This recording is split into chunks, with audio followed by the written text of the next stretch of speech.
Hello students. Twelfth accountancy में साझेदार का अवकाश ग्रहण से रिलेटेड क्वेश्चन कर रहे हैं, जिसके अंतर्गत हम पुनर्मूल्यांकन खाता साझेदारों का पूंजी खाता बना रहे हैं और रिटायर होने वाले साझेदार को उसकी देय राशि की कैलकुलेशन हम कर रहे हैं। तो उसी कड़ी में हम 20 क्वेश्चन कर चुके हैं। आज हम 21 नंबर का क्वेश्चन कर रहे हैं। देखिए, पारस, विकास और अनीस तीन पार्टनर है, अपने पूंजी के अनुपात में लाभ हानि का विभाजन करते हैं। वे उनका जो प्रॉफिट शेयरिंग रेशो है वो क्या है? उनका प्रॉफिट शेयरिंग रेशो क्या है?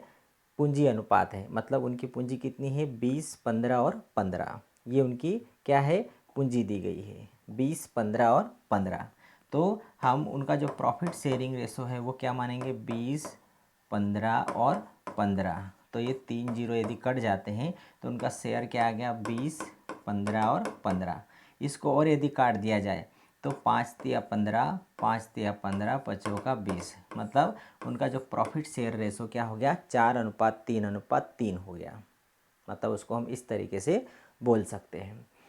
31 मार्च को उनका चिट्ठा दिया गया है। उत्तमरण मतलब क्रेडिटर 30,500, कैपिटल दी गई है पारस, विकास और अनीस के 20, 15, 15। असेट साइड में बैंक बैलेंस 3500, डेटर है 35,000, स्टॉक दिया गया है 15,000, मशीनरी है 25,000 और टूल्स दिए हैं 2,000 रुपये के। चलिए ठीक है, आगे देखते हैं। इस दिन अनीस फर्म से अवकाश ग्रहण करता है। जो अनीस है वो फर्म से अवकाश ग्रहण कर रहा है। अब इस दिन फर्म की ख्याति का मूल्यांकन 18,000 रुपये किया गया। जिस दिन अनीस फर्म से रिटायरमेंट ले रहा है उस दिन फर्म की कुल ख्याति कितनी है? 18,000। स्टॉक का पुनर्मूल्यांकन किया गया और 20,000 रुपये पर उसका पुनर्मूल्य निकला। तो स्टॉक का मूल्य कितना दिया गया है? वो दिया गया है 15,000 और पुनर्मूल्यांकन करने पर 20,000 आया। मतलब 5,000 रुपये उसकी वैल्यू बढ़ गई स्टॉक की। ये अब हम क्या बनाएंगे? यहाँ पर पुनर्मूल्यांकन खाता बनाएंगे। पुनर्मूल्यांकन खाते में जब संपत्ति के मूल्य में वृद्धि होती है तो क्रेडिट में लिखते हैं और संपत्ति के मूल्य में कमी होती है तो डेबिट में लिखते हैं। अब यहाँ स्टॉक के मूल्य में वृद्धि हुई है 5,000 की तो क्रेडिट में लिखेंगे।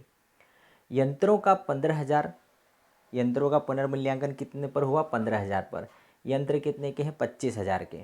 और अब वैल्यू कितनी हो गई? 15,000। मतलब 10,000 रुपये वैल्यू कम हो गई। तो 10,000 रुपये कहाँ लिखा जाएगा? पुनर्मूल्यांकन खाते के डेबिट में। फिर एक उपकरण आदि का 1,000 रुपये किया गया। उपकरण कितने के दिए गए हैं? 2,000 के। तो अब उनकी वैल्यू कितनी हो गई? 1,000। मतलब 1,000 वैल्यू उनकी कम हो गई। तो 1,000 रुपये भी कहाँ लिखेंगे? पुनर्मूल्यांकन के डेबिट में। संदिग्ध ऋण के लिए 3,000 की संचिति का निर्माण करना है। संदिग्ध ऋण संचिति जो देनदार होते हैं 35,000 के, उसमें से 3,000 के ऐसे हैं जो डाउटफुल हैं, जिनके लिए हमें डूबत ऋण का प्रावधान करना है। तो ये भी हमारे लिए दायित्व में वृद्धि है, डूबत ऋण का प्रावधान करना। ये भी पुनर्मूल्यांकन खाते के डेबिट में लिखा जाएगा। चलिए, तो कितनी बातें आ गई? 4 चीज़ें हो गई। पुनर्मूल्यांकन के डेबिट में 3 चीज़ें आएगी। कौन कौन सी आएगी? एक तो ये 25,000 की जगह 15,000 के हो गए, मतलब 10,000 ये कम हो गया, 1,000 रुपये ये कम हो गया और 3,000 रुपये ये कम हो गया। मतलब 10 और 11 और 3 14,000 रुपये डेबिट में और स्टॉक का मूल्य 5,000 बढ़ गया वो क्रेडिट में। तो पुनर्मूल्यांकन खाता बनाएंगे, उसमें लाभ यदि हानि आएगी तो फिर हम उसके बाद बनाएंगे पूंजी खाता। ठीक है, अब हमें क्या करना है? समायोजनों के बाद लाभ हानि समायोजन खाता और साझेदारों के पूंजी खाते तैयार कीजिए। अनीस को भुगतान बैंक से ऋण लेकर किया जाएगा। अनीस को जो भुगतान है वो कहाँ से किया जाएगा? बैंक से लोन लिया जाएगा और उसको भुगतान किया जाएगा। चलिए, तो सबसे पहले हम यहाँ पर क्या बनाएंगे? हम सबसे पहले बनाते हैं पुनर्मूल्यांकन खाता, रिवैल्यूएशन अकाउंट। छोटा सा बनाएंगे हम पुनर्मूल्यांकन खाता। चलिए, पुनर्मूल्यांकन खाता, पर्टिकुलर अमाउंट, पर्टिकुलर और अमाउंट। चलिए, ये हो गया। नामकरण कर देते हैं रिवैल्यूएशन अकाउंट, रिवैल्यूएशन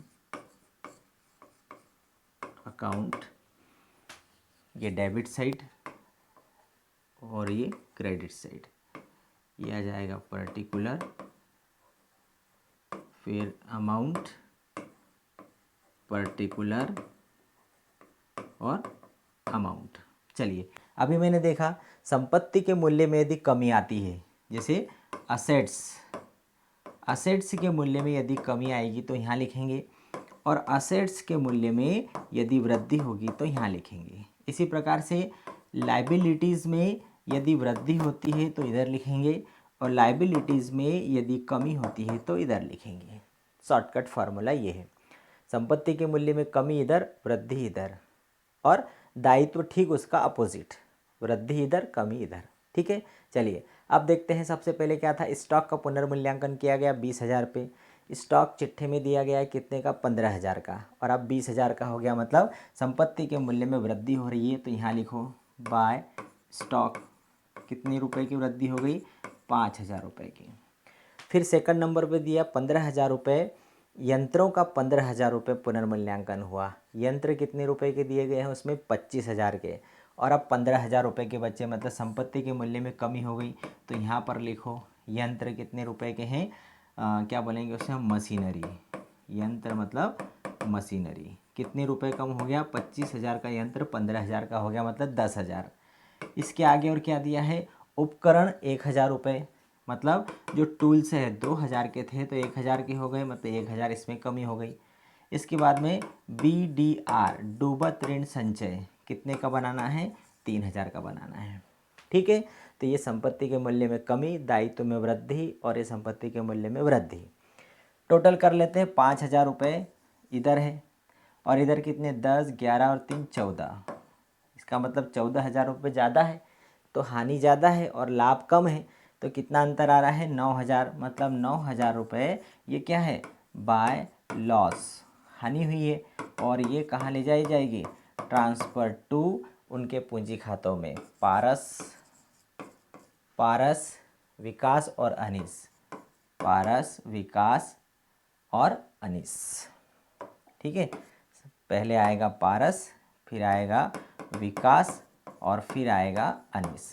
ये तीनों के पूंजी खातों में 9,000 रुपये जाने वाले हैं। टोटल कितना हो जाएगा, यहाँ लिख देंगे हम 14,000 रुपये। 9,000 को बांट दो, पारस के हिस्से में कितना आएगा, 9,000 गुणित, अभी हमने देखा था कि उनका जो प्रॉफिट शेयरिंग रेशो क्या है, पूंजी अनुपात में है। पूंजी अनुपात मतलब कितना है, 20,000, 15,000 और 15,000 रुपये। ये जीरो से काट दिया हमने, 3, क्या बचा, 20 बचा, इधर 15 बचा और इधर 15 बचा। 5 से काटेंगे, 5 तिया 15, 5 तिया 15, 5 का 20। क्या अनुपात आ गया, 4:3:3। चलिए, पारस का कितना है, 4, टोटल हिस्से कितने हो गए, 10। ये जीरो से जीरो कट गया, कितना हो गया, 9 चौक 3600 रुपये। इसी प्रकार से विकास का हिस्सा कितना हो जाएगा, 900 गुणित 3, 9 दूनी 18, 9 तिया 27। इसी प्रकार से अनीस का कितना हो जाएगा, 900 गुणित 3, मतलब 9 तिया 2700। तीनों को जोड़ेंगे तो 9,000 आना चाहिए। 7 दूनी 14, 6 20, 3 2 5 2 7 और 2 9। तो पारस के हिस्से में कितना आ रहा है, 3600, 2700 और ये 2700। ठीक है, तो ये हमारा हो गया पुनर्मूल्यांकन खाता। यह आ गया होगा आप लोगों को समझ में कि किस प्रकार से हमें पुनर्मूल्यांकन खाता बनाना है। ठीक है, वेरी सिंपल था पुनर्मूल्यांकन खाता बनाना। अब हम बना लेते हैं साझेदारों का पूंजी खाता बना लेते हैं। चलिए, साझेदारों का पूंजी खाता, थोड़ा इसको मैं ऊपर कर दूं तो साझेदारों का पूंजी खाता बन जाएगा हमारा पार्टनर्स कैपिटल अकाउंट। 3 पार्टनर हैं, तीनों का हमें पूंजी खाता बनाना है, तो थोड़े बड़े लेना पड़ेंगे कॉलम। पर्टिकुलर, पारस, विकास, अनीस। फिर पर्टिकुलर, पारस, विकास और अनीस। ठीक है, ये हो गया हमारा अकाउंट्स बन गया। तीनों का यदि हम यहाँ टोटल भी करेंगे तो मैं पहले से लाइन खींच देता हूँ, आप लोगों को समझ में आ जाएगा। चलिए, सबसे पहले लिखते हैं हम partners capital account. Partners capital account, ये आ गया डेबिट साइड, और ये आ गया क्रेडिट साइड। ठीक है, तो सबसे पहले लिखेंगे हम पर्टिकुलर, पारस, विकास और अनीस। फिर पर्टिकुलर, पारस, विकास और अनीस। चलिए सबसे पहले हम क्या लेकर आते हैं, उनकी पूंजी लेकर आते हैं। बैलेंस ब्राउट डाउन, कितनी पूंजी है उनकी, उनकी पूंजी हमने कितनी देखी थी, 20, 15 और 15। पारस की पूंजी है 20, विकास की पूंजी है 15 और अनीस की पूंजी है 15। ठीक है, फिर इसके बाद में और क्या आएगा, चलिए अब देख लेते क्या आएगा। इधर कोई संचय नहीं है तो वो तो उनको मिलने वाला नहीं है। अब क्या था, पुनर्मूल्यांकन पर हानि आई है 3600, 2700, 2700। तो ये हानि कहाँ चली जाएगी, डेबिट में चली जाएगी। तो यहाँ पर लिख देते हैं टू रिवैल्यूएशन लॉस 3600, 2700 और 2700। ठीक है, चलिए इसके आगे और क्या दिया गया है, उसके आगे ख्याति का मूल्यांकन, जिस दिन वो रिटायर हो रहा है उस दिन फर्म की ख्याति का मूल्यांकन कितना किया गया, 18,000 रुपये फर्म की ख्याति का मूल्यांकन किया गया है। चलिए, तो फर्म की ख्याति का मूल्यांकन यदि 18,000 रुपये किया गया है तो हमें उस ख्याति को बांटना पड़ेगा उनके बीच में। तो फर्म्स कुल गुडविल कितनी है, फर्म्स गुडविल कितनी है, 18,000 रुपये। फिर अनीस, कौन रिटायर हो रहा है, वो हो रहा है अनीस। तो अनीस शेयर इन गुडविल, जो अनीस रिटायर हो रहा है तो फर्म की कुल गुडविल में अनीस का शेयर कितना है, तो फर्म की कुल गुडविल में अनीस का शेयर कितना आएगा, 18,000। अब इनका शेयर क्या है, 4:3:3। ये प्रॉफिट शेयरिंग रेशो है। अनीस का हिस्सा कितना है, 3/10। तो कितना आ जाएगा, 18 दूनी 36, 18 तिया 54। ये इसका हिस्सा है, अनीस का हिस्सा है ख्याति का, ये उसे मिलना चाहिए 5400 रुपये। अब ये 5400 रुपये कौन देगा उसे देगा पारस, और पारस देगा और विकास देगा।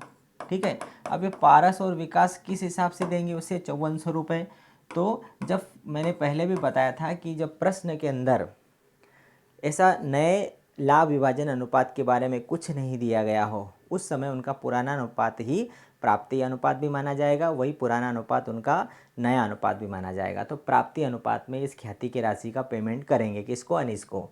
तो 5400 गुणित, अब ये चला गया, अब इनका क्या बचा, 4:3 बचा। तो इस 4:3 में वो इसे क्या करने, बांटने वाले हैं, 4/7। कितना आ जाएगा, 7/35, 7×6 = 42, 7×8 = 56। तो कितना आ जाएगा ये, 7×6 = 42। फिर 8 और 4, 7×6 = 42, 7×7 = 49, मतलब 7 बार कटेगा ये। ठीक है, 49। फिर 5 बचा, तो 7×7 = 49। फिर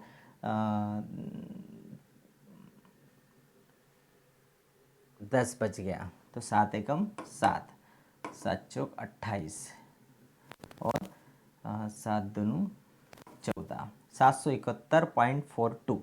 तो यदि हम इसमें गुणा करेंगे इसका, तो 4 दूनी 8, 4 चौक 16, 4 एकम 4 और 1 5, 4 7 28, 4 7 28 और 2 30, मतलब 3085 रुपये का पेमेंट कौन करेगा, पारस। और इसी प्रकार से जो विकास है, विकास के हिस्से में कितना आएगा वो निकाल लेते हैं हम। विकास कितना करेगा, 771.42 गुणित 3, इसका गुणा कर देंगे। तो 3 दूनी 6, 3 चौक 12, 3 एकम 3 और 1 4, 3 7 21, 3 7 21, 22 और 1 23, ये आ जाएगा 2314। ठीक है, तो हमारा जो आंसर है वो क्या आ जाएगा, 3085 और 2314। तो हम 85 को 86 कर सकते हैं, 3086 रुपये। तो क्या आ जाएगा यहाँ पर, पारस कैपिटल अकाउंट। पारस कितना दे रहा है अनीस को 3086 रुपये। और इसी प्रकार से जो विकास है, विकास कैपिटल अकाउंट, विकास कितना दे रहा है 2314 रुपये, 2314 ये उसे देंगे, मतलब अनीस के खाते में ये ख्याति की राशि जमा हो जाएगी। अब इसी राशि से इनके खाते डेबिट हो जाएंगे पारस और विकास का, किसके नाम से कि इन्होंने किसको दिया है, अनीस कैपिटल अकाउंट दिया है, अनीस को दिया है। पारस ने कितना दिया 3086 रुपये दिया है और विकास ने कितना दिया 2314 रुपये दिया है। ठीक है, तो ये ख्याति का समायोजन हो गया। जब कोई साझेदार फर्म से निवृत्त होता है तो उसने उस फर्म की गुडविल बनाने में मेहनत करी है, तो फर्म की कुल गुडविल में उसका हिस्सा होता है। तो फर्म की कुल गुडविल थी 18,000, गुडविल मतलब प्रसिद्धि, उसकी वैल्यू। तो 18,000 की ख्याति अब वो छोड़ के जा रहा है तो भाई उसको उसके हिस्से की ख्याति देना चाहिए। तो अनीस को उसके हिस्से की ख्याति कितनी होगी 5400। अब उसे कौन देगा, तो 5400 उसे देंगे पारस और अनीस, क्योंकि वो रहने वाले हैं भाई। अनीस के जाने से जो पारस और विकास उसका हिस्सा भी तो लेंगे ना, लाभ का हिस्सा, तो वो किस अनुपात में प्राप्त करेंगे। तो जो बचा हुआ जब रेशो, प्रश्न में कोई निर्देश नहीं दिया गया हो कि नया अनुपात क्या होगा, उस कंडीशन में बचा हुआ अनुपात ही उनका प्राप्ति अनुपात होगा, नया अनुपात होगा। तो 4:3 में उन्होंने उस अनीस के हिस्से को प्राप्त किया। तो अनीस को उसके हिस्से की जो गुडविल की राशि है 5400 रुपये, पारस और विकास 4:3 में देंगी।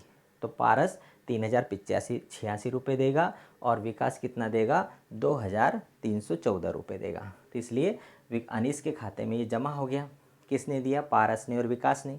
और पारस ने विकास ने दिया, इसलिए पारस का पूंजी खाता 3086 से डेबिट हो गया और विकास का पूंजी खाता भी 2314 से डेबिट हो गया। अब हम निकाल लेते हैं इनका बैलेंस। पारस के खाते में कितना बैलेंस है 20,000 रुपये है क्रेडिट साइड में। ठीक है, अब डेबिट साइड में कितना है 3686। यदि 20,000 में से 3686 रुपये यदि हम माइनस करेंगे तो कितना बचेगा, 20,000 माइनस 3686 रुपये, ये हमने माइनस किया तो 4, 1, 3, 6, 16,314 रुपये, 16,314 रुपये। ठीक है, थोड़ा मैं नीचे लिख देता हूँ इसको, 16,314 रुपये यहाँ लिखा जाएगा balance carry down, balance carry down. Paras का बैलेंस आगे ले जाया गया, टोटल हो गया 20,000 रुपये, मतलब पारस की पूंजी कितनी बची अब 16,314। विकास के खाते में कितना पैसा है 15,000 रुपये। 15,000 में से इसका भी माइनस करो, कितना बचेगा 4, 5,014 रुपये है, 5,014। 10 में से 4 गया 6, 9 में से 8 गया 1, ठीक है, फिर बचा 9 और 14 में से 5 गया 9, 9,986 रुपये इसके खाते में बचे हैं। तो टोटल हो जाएगा 15,000 रुपये। ठीक है, अब अनीस को कितना पैसा पेमेंट करना है, तो 15, 3, 18 और 2, 20, 20,400 रुपये, 20,400 रुपये का अनीस को पेमेंट करना है। तो अनीस को पेमेंट करने के लिए यहाँ लिखेंगे टू बैंक अकाउंट, कितना करेंगे 20,400 रुपये का पेमेंट करना है। नहीं, 20,400 का पूरा पेमेंट नहीं होगा। क्यों नहीं होगा, क्योंकि 2700 रुपये की हानि भी तो उसके हिस्से में आएगी। तो 20,400 माइनस 2700 रुपये माइनस करो उसके, कितना बचा 14 में से 7, 9 में से 2 गया 7, 17,700, 17,700 रुपये का उसे पेमेंट होगा और टोटल हो गया 20,400 रुपये। ठीक है, तो ये हो गया हमारा जो पार्टनर्स कैपिटल अकाउंट।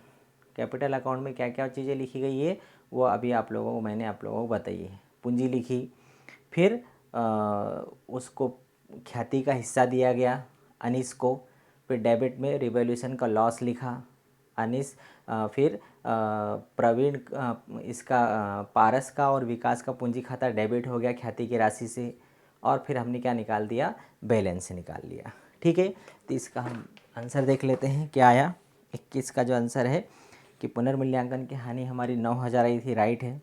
अनीस को देय राशि 17,700 और पारस के खाते में 13,000, पारस के खाते में जो बैलेंस आ रहा है 13,315, 9,985, 13,315।